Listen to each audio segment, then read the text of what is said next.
Te levantas cada mañana, vas a trabajar, te esfuerzas y cuando miras tu cuenta bancaria a final de mes sientes que algo no cuadra. Trabajas más que nunca, pero tu dinero rinde menos que nunca. Las noticias te dicen que la economía va genial, que las bolsas están por las nubes, batiendo récords históricos. Políticos y expertos te muestran gráficos con flechas verdes que apuntan hacia arriba, pero tú vas al supermercado y ves que la cesta de la compra es cada vez más cara. Llenar el depósito del coche duele. Y ni hablemos de alquilar o comprar una vivienda. ¿Cómo es posible esta desconexión? ¿Te estás volviendo loco o hay algo que no te están contando? La respuesta es simple y brutal. No, no es tu imaginación. Es la realidad. Y en este vídeo vamos a desglosar por qué la mayoría de la gente se siente más pobre que nunca, a pesar de que nos bombardeen con mensajes de prosperidad. Vamos a hablar de la gran transferencia de riqueza que está ocurriendo delante de nuestros ojos, de forma silenciosa y que está redibujando el mapa económico mundial. Quédate conmigo, porque lo que vas a escuchar te ayudará a entender por qué tu esfuerzo parece no dar los frutos que mereces y, lo más importante, qué está pasando realmente con tu dinero. Para entender esta paradoja, tenemos que viajar atrás en el tiempo, a un momento que todos recordamos muy bien, el año 2020. La pandemia lo cambió todo. Los gobiernos de todo el mundo, para evitar un colapso económico total, hicieron algo sin precedentes. Inyectaron cantidades masivas de dinero en el sistema. Billones y billones de dólares, euros y yenes creados de la nada. La idea era mantener la economía a flote mientras el mundo estaba paralizado. Nos dijeron que era una medida temporal y necesaria. Y en cierto modo lo fue. Pero toda acción tiene una reacción.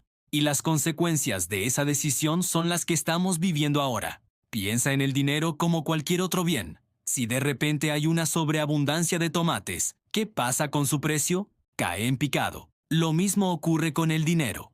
Cuando se imprime de forma masiva, cada unidad individual pierde valor. A este fenómeno lo llamamos inflación. Y no, la inflación no es solo una cifra en un telediario. Es un impuesto silencioso. Es un ladrón invisible que entra en tu cartera cada noche y se lleva un pellizco de tus ahorros y de tu salario. Desde 2020 hemos vivido la mayor subida de precios en 40 años. Y aquí está el kit de la cuestión. Tus salarios no han subido al mismo ritmo. Puede que hayas recibido un aumento, pero si la inflación es del 7% y tu sueldo sube un 3%, en realidad eres un 4% más pobre. Estás perdiendo poder adquisitivo. Trabajas lo mismo o más, pero puedes comprar menos cosas. Esa es la sensación que tienes cuando llegas a la caja del supermercado. No es una percepción, es una realidad matemática. Ahora bien, si el dinero está perdiendo valor, ¿por qué las bolsas están en máximos históricos? ¿Por qué los precios de las casas siguen por las nubes? Aquí es donde la historia se vuelve aún más interesante y reveladora. Ese dinero nuevo que se creó no se repartió por igual entre todos los ciudadanos. No cayó del cielo como un maná para todos. La mayor parte de ese dinero fue a parar a los mercados financieros y a las grandes corporaciones. Se usó para comprar acciones, bonos, bienes raíces y otros activos. ¿Y qué sucede cuando mucho dinero persigue a un número limitado de activos? Sus precios se disparan. Es la ley básica de la oferta y la demanda. Por eso hemos visto cómo las acciones de las grandes tecnológicas, el valor de las propiedades de lujo y el precio de las criptomonedas alcanzaban cifras astronómicas. Los que ya poseían estos activos, es decir, los más ricos, se hicieron inmensamente más ricos. Sus patrimonios se multiplicaron, no porque sus empresas produjeran mucho más o porque fueran genios de la inversión, sino simplemente porque el valor del dinero con el que se medían sus activos se devaluó. Mientras tanto, tú, el ciudadano medio, que tienes la mayor parte de tu riqueza en forma de salario y quizás algunos ahorros en el banco, has visto cómo tu patrimonio se erosionaba. El dinero en tu cuenta corriente compra cada vez menos. Tu salario te permite vivir con menos holgura. Pagas más por la comida, más por la gasolina, más por la electricidad. Esa diferencia, esa brecha entre la subida de los activos y la pérdida de valor de tu dinero no se ha evaporado. No ha desaparecido, simplemente ha cambiado de manos. Ha viajado desde los bolsillos de la clase trabajadora y la clase media hacia los bolsillos de los propietarios de activos. Esta es la gran transferencia de riqueza de nuestra era. No es una teoría de la conspiración, son datos. El economista Thomas Piketty ya lo advertía en su famoso libro El capital en el siglo XXI. Cuando el rendimiento del capital es mayor que el crecimiento económico, la desigualdad se dispara. Y lo que hemos vivido desde 2020 es una versión acelerada y brutal de este fenómeno. La inyección masiva de dinero ha actuado como un esteroide para los precios de los activos, mientras que los salarios se han quedado rezagados, ahogados por la inflación. Piénsalo de esta manera. Imagina que la economía es un pastel. Nos dicen que el pastel está creciendo, que cada vez es más grande. Y las cifras oficiales, como el Producto Interior Bruto, pueden respaldar esa idea. Pero lo que no nos dicen es cómo se está repartiendo ese pastel.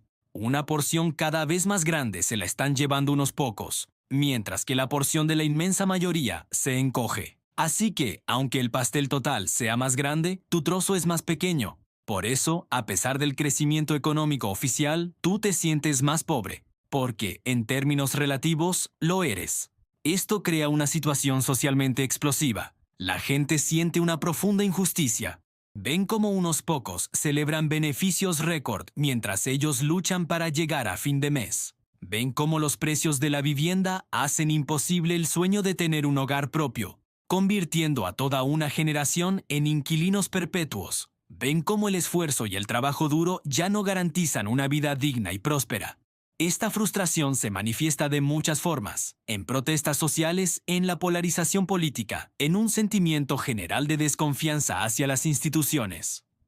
La narrativa oficial nos dice que la inflación es un fenómeno complejo causado por la guerra en Ucrania o por los problemas en las cadenas de suministro, y aunque esos factores influyen, son solo una parte de la historia. La causa raíz, la original, es la devaluación de la moneda provocada por una expansión monetaria sin precedentes. Es simple. Cuando hay más dinero persiguiendo los mismos bienes y servicios, los precios suben. Y lo más preocupante es que no hay una solución fácil a la vista. Los bancos centrales están ahora subiendo los tipos de interés para intentar frenar la inflación. Pero esto es como intentar apagar un incendio con gasolina. Unos tipos de interés más altos encarecen los préstamos, lo que frena la economía y puede provocar una recesión. Esto afecta directamente a las pequeñas y medianas empresas, que son las que más empleo generan, y a las familias con hipotecas, que ven cómo sus cuotas mensuales se disparan. De nuevo, los más vulnerables son los que más sufren. Entonces, ¿qué podemos hacer? Lo primero es entender lo que está pasando. Ser conscientes de esta dinámica es el primer paso para poder protegernos. Tenemos que dejar de pensar en nuestra riqueza solo en términos de euros o dólares y empezar a pensar en términos de poder adquisitivo real. Ahorrar en una cuenta bancaria que te da un interés del 0, algo mientras la inflación es del 5% significa que estás perdiendo dinero cada día. Necesitamos educación financiera real. No la que nos enseñan en el colegio, si es que nos enseñan algo, sino la que nos permite entender cómo funciona el dinero, qué es la inflación y cómo invertir para proteger nuestro patrimonio. Tenemos que aprender a diferenciar entre activos que generan riqueza y pasivos que nos la quitan. Un coche caro puede parecer un símbolo de estatus, pero es un pasivo que se deprecia.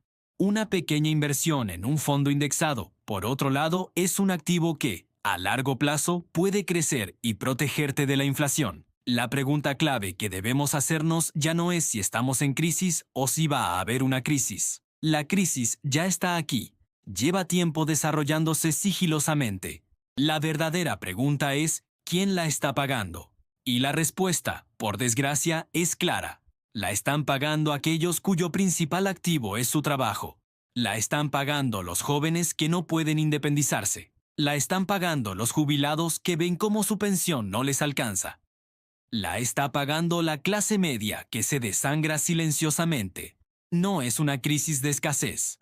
El mundo no produce menos que antes. Al contrario, es una crisis de distribución. Una crisis provocada por decisiones políticas y monetarias que han beneficiado desproporcionadamente a una minoría a costa de la mayoría. Mientras los titulares celebren los récords de la bolsa, recuerda la realidad que vives cada día. La brecha entre el mundo financiero y la economía real nunca ha sido tan grande. La próxima vez que escuches a un político o a un economista decir que la economía va bien, pregúntate, ¿bien para quién? Porque la prosperidad que no se comparte, la prosperidad que solo beneficia a unos pocos mientras empobrece a la mayoría, no es prosperidad. Es una ilusión. Y es hora de que abramos los ojos. Gracias por acompañarme en esta reflexión. Si este vídeo te ha parecido útil y te ha hecho pensar, compártelo con alguien a quien creas que le pueda interesar. Dale a me gusta y suscríbete al canal para no perderte los próximos análisis. Juntos podemos entender mejor el mundo en el que vivimos y tomar mejores decisiones para nuestro futuro. Nos vemos en el próximo vídeo.